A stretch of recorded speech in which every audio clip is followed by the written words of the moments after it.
और प्रभु महादेव जैसे ही प्रवेश हो रहे थे तो जो पहरा दे रही थी गोपियां, उन्होंने उनको रोक दिया और कहा, देखो प्रभु आप तो पुरुष हैं, आप इस महाराज में नहीं जा सकते।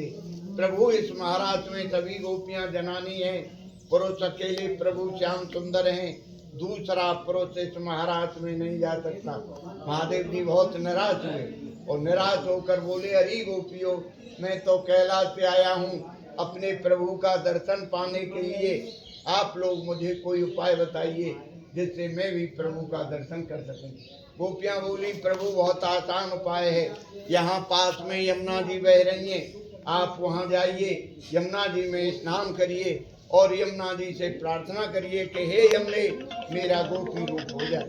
प्रभु महादेव ने यमुना जी में 3 डुबकियां लगाई और वो गोपी बन गए। जैसे ही प्रभु महादेव गोपी बने, यमुना जी ने तुरंत प्रकट होकर अपना सारा श्रृंगार दे दिया। अब प्रभु महादेव गोपी बनकर सज धज कर जैसे ही उन्होंने महाराज में प्रवेश किया, प्रभु की उन पर नजर गई तो प्रभु तुरंत सिंहासन से खड़े होकर बोले, आइए गोपेश्वरी, आइए गोपेश्वरी। बड़े आदर और सम्मान से गोपी बने महादेव जी को प्रभु ने अपने बराबर सिंहासन पर बिठा लिया। ध्यान दीजिए, उसी समय से महादेव जी को गोपेश्वर महादेव के नाम से पुकारा जाता है। बोलिए गोपेश्वर महादेव। लेकिन इस बात से राधा रानी रूठ गई और रूठ कर गोपियों से बोली, अरे गोपियों, देखो प्रभु ने क्या लीला की है। आज एक नई अज्ञान गोपी आई है, काली कलूटी, उसको प्रभु ने अपने बराबर सिंहासन पर बिठा लिया है और उससे कहा है, गोपेश्वरी, हम सब गोपियों की ईश्वर बना दिया। प्रभु ने हमसे तो कभी गोपेश्वरी नहीं कहा।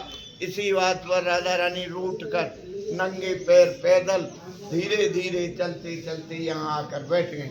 अब आप समझो, जब राधा रानी महाराज में जट गई, महाराज बंद हो गया। प्रभु ने देखा यहाँ तो महाराज भी बंद हो गया, यहाँ तो हमारी राधा रानी भी नहीं है। तब प्रभु व्याकुल होकर राधा रानी को चारों दिशाओं में ढूंढ रहे हैं और पुकार रहे हैं, हे राधे आप कहाँ हो, हे किशोरी जी आप कहाँ हो। राधा रानी को ढूंढते खोजते यहाँ राधा रानी के पास आए, यहाँ आकर खूब मनाया, खूब मनाया। जब राधा रानी मनने में नहीं आई तो पैरों में पड़ गए और बोले, देखो राधे आप गुस्सा हो गई, नाराज हो गई। वो कोई मामूली गोपी नहीं थी, कैलाश से प्रभु महादेव आए थे गोपी बनकर महाराज देखने के लिए। अब आप अपनी गुस्सा छोड़ो और हमारे साथ चलो।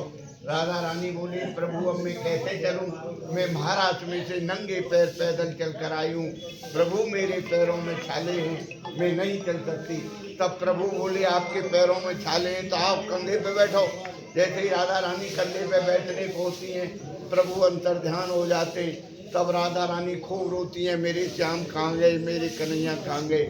और राधा रानी के रोने से, उनके अश्रुधारा से ये जो सरोवर है, राधा रानी के आंखों से भरा सरोवर है। यहाँ राधा रानी ने मान किया, रूठने को मान कहते हैं, मान किया और मान करने से उनके आंखों से सरोवर भराए, इसी से इसको मान सरोवर कहा गया है। और इस स्थान को राधा रानी मान सरोवर धाम कहा गया है।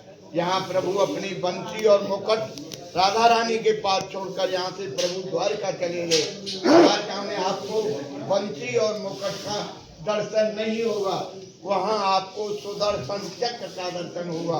और ये बड़ी पवित्र भूमि है, तपस्या की भूमि है, प्रेम की भूमि है, भक्ति की भूमि है। जब कभी भी आपको यहाँ आने का सौभाग्य मिले तो देखिए, इस सरोवर में स्नान करो तो 5 छींटे जो डालिए आचमन करिए, अपने नेत्रों से लगाइए। इस मान सरोवर में स्नान करने से, राधा रानी का दर्शन करने से मनोकामनाएं पूरी होती हैं और कलयुग के कर्षण पापों से मुक्ति मिलती है।